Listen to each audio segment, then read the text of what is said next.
She walked into that reunion in a $400,000 Apache helicopter. 10 years ago, they threw her books in the trash and called her worthless. Now, she was about to destroy every single one of them. Hey, real quick, comment your city below. I'm always amazed by how many places these stories reach. And if you're into true stories with real emotion, make sure you're subscribed. The invitation arrived on a Tuesday. Maya stared at the gold embossed card in her hands, her heart sinking. Westwood High Class of 2014, 10-year reunion. She recognized the handwriting on the envelope immediately. Chelsea Martinez, the girl who had made her life a living nightmare. Maya's fingers trembled as she read the personal note attached. We'd love to see what you've been up to, Maya. Please come. It wouldn't be the same without our favorite little charity case. The words hit like a punch to the gut. Charity case. That's what they called her. The scholarship kid who wore thrift store clothes and brought lunch in plastic bags, while everyone else flashed designer labels and platinum credit cards. She should throw it away. Burn it. Forget those people ever existed. But something stopped her. Maya walked to her closet and pulled out a box from the top shelf. Inside was her high school yearbook, pages worn from years of painful memories. She flipped to her senior photo and barely recognized the girl staring back. Hunched shoulders, eyes that screamed, "Please don't notice me." A smile that wasn't really a smile at all. Underneath her photo, someone had scrawled in red marker, "Most likely to stay poor forever." The memory crashed over her like a wave. Senior year. The cafeteria. Chelsea and her crew surrounding Maya's table. "Is that your mom's car?" Chelsea had asked, loud enough for everyone to hear. "That rusty Toyota in the parking lot?" Maya had nodded, cheeks burning. "Oh my God," Chelsea laughed. "My dad's gardener drives a nicer car than that." The entire cafeteria had erupted in laughter. Maya had grabbed her tray and run, tears streaming down her face. She'd hidden in the bathroom for the rest of lunch, listening to girls gossip about how pathetic she was. That was just one day. There had been hundreds more. The time they'd stolen her gym clothes, and she'd had to wear lost and found items that didn't fit. The time they created a fake proposal, making her think someone actually wanted to go with her, only to humiliate her in front of the whole school. The time Chelsea had accidentally spilled an entire smoothie on Maya's only nice dress during the senior awards ceremony. Maya had survived it all by making herself a promise. One day she'd be somebody. One day they'd regret everything. She closed the yearbook and made a decision.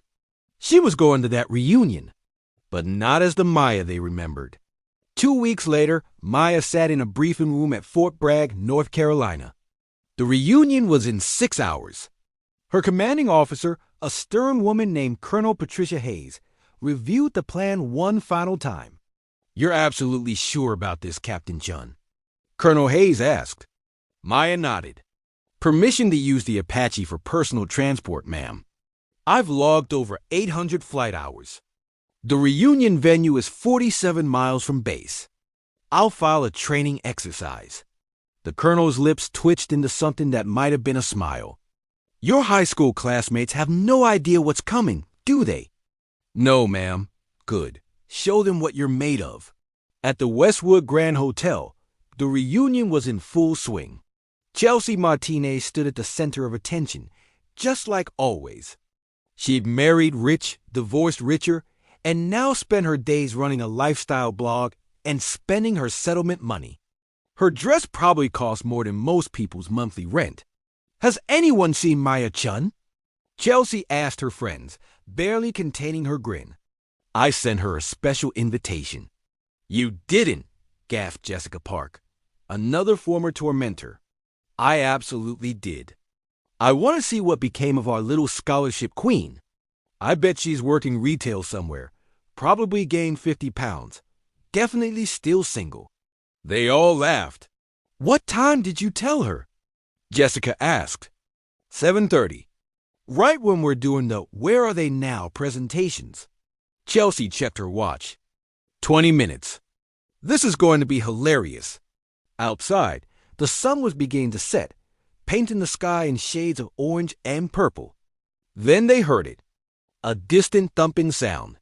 Low at first, then growing louder, deeper. The entire hotel began to vibrate. Someone screamed. The massive windows of the ballroom revealed something impossible. An Apache attack helicopter was descending toward the hotel's lawn, its rotors whipping the perfectly manicured grass into a frenzy. The noise was deafening. The power was overwhelming. Everyone rushed to the windows. "Is that military?" Someone shouted. "Are we under attack?" "Call the police." The Apache touched down with precision that spoke of expert piloting. The engines began to power down. The door opened, and Maya Chun stepped out. She wasn't wearing a cocktail dress. She was wearing her full army dress uniform, decorated with ribbons and medals that caught the dying light. Her boots hit the ground with authority. Her shoulders were back, her spine straight, her chin high. She looked like she could command nations. Chelsea's champagne glass slipped from her fingers and shattered on the marble floor. Maya walked toward the hotel entrance, every step deliberate and powerful. The doorman, stunned into silence, held the door open automatically. She entered the ballroom. 300 people stared in absolute silence. Maya's eyes scanned the crowd and landed on Chelsea. She walked directly toward her. "Hello, Chelsea," Maya said calmly. "Thank you for the invitation. I hope I'm not overdressed." Chelsea's mouth opened and closed like a fish. No sound came out. "I'm sorry I'm late," Maya continued. "I was finishing up a training exercise. I'm a captain in the United States Army now, Apache helicopter pilot. I've served 2 tours in Afghanistan and 1 in Iraq. I hold the record for most successful combat missions in my unit." The silence was absolute. Maya reached into her jacket and pulled out a folded piece of paper. She handed it to Chelsea. "This is a copy of my yearbook page, the one where someone wrote most likely to stay poor forever under my picture. I've carried it with me for 10 years. Through basic training, through flight school, through combat missions where I wasn't sure I'd make it home. It reminded me why I could never give up." Chelsea's hand shook as she held the paper. "I want to thank you," Maya said, her voice carrying across the silent ballroom. "You and your friends made my life miserable. You made me feel worthless, small, invisible. And because of that, I became someone who never wanted to feel that way again. Someone who fought for every single thing she achieved. Someone who proved that where you come from doesn't determine where you're going."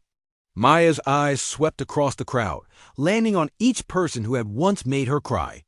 "I could be angry. I could hate all of you. But I don't. Because while you were posting selfies and planning Instagram perfect weddings, I was protecting this country. I was saving lives. I was becoming someone who actually matters." She turned back to Chelsea.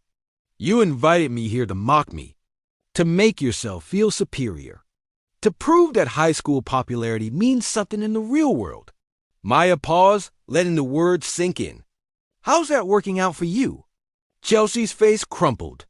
Tears began streaming down her perfectly made-up cheeks, carving dark trails through her foundation. "Maya, she started.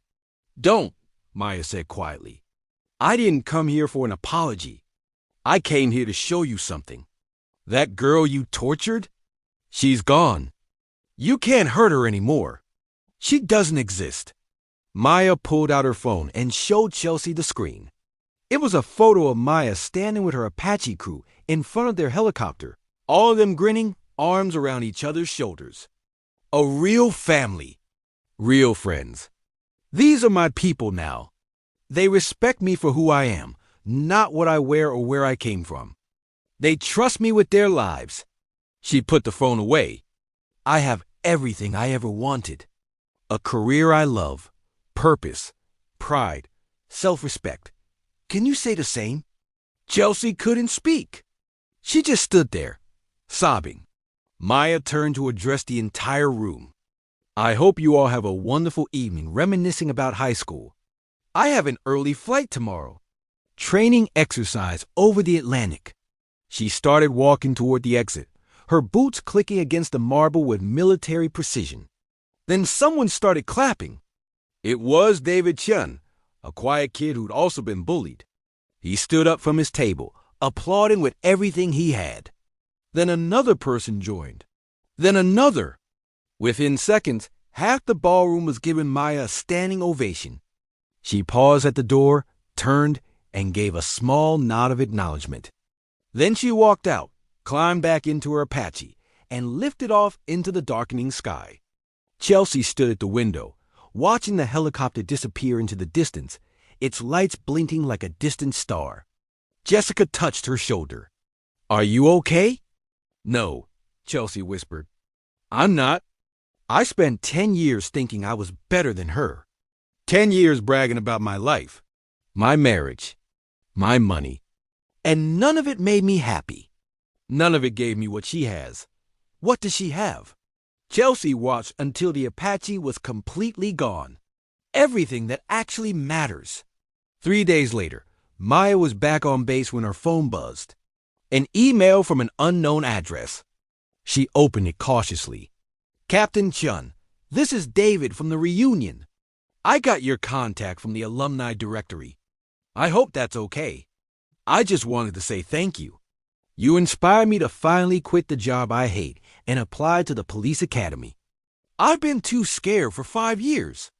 Watching you walk in like that, owning who you've become, it made me realize I've been living my life trying to please people who don't matter.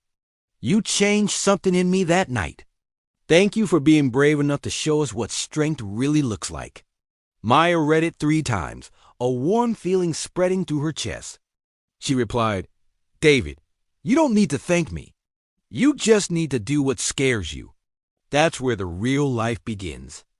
Good luck at the academy. You've got this." Over the next week, 17 more emails arrived. People from high school she barely remembered, all saying similar things. That her arrival had shaken something loose in them. That they'd spent 10 years pretending to be happy while feeling empty inside. That watching her stand in her truth had given them permission to do the same. Not everyone reached out, of course. Chelsea never did. Some people never change. But Maya didn't need Chelsea's apology or approval. She had something better. 6 months later, Maya was promoted to major. At the ceremony, Colonel Hayes pulled her aside. "I heard about your reunion entrance," the colonel said with a rare smile. "Unorthodox use of military equipment." Maya's heart stopped. "Ma'am, I can explain." "Don't." "It was brilliant. The recruitment office has been flooded with applications from young women who saw the video." "Video?" Colonel Hayes showed her phone. Someone had filmed Maya's arrival, and it had gone viral. 12 million views. The caption read, "Class loser shows up to reunion in attack helicopter. This is the ultimate glow-up." The comments were overwhelmingly supportive. "She's a legend. This is what actual success looks like." Imagine peaking in high school and then watching this walk-in. Maya laughed, really laughed, for the first time in months. "You've become a symbol, Major Chun," Colonel Hayes said, "for everyone who was ever told they weren't good enough. Use it wisely. Yes, ma'am." That night, Maya sat in her quarters and finally pulled out the old yearbook one last time. She looked at that photo of her younger self, the girl who'd been so beaten down by cruelty that she'd almost believed what they said about her. She picked up a pen and wrote across the page, right over that red marker insult, most likely to prove everyone wrong. And I did. Then she closed the book, put it back in the box, and pushed it to the very back of her closet. She didn't need it anymore. The past was finally where it belonged. Behind her.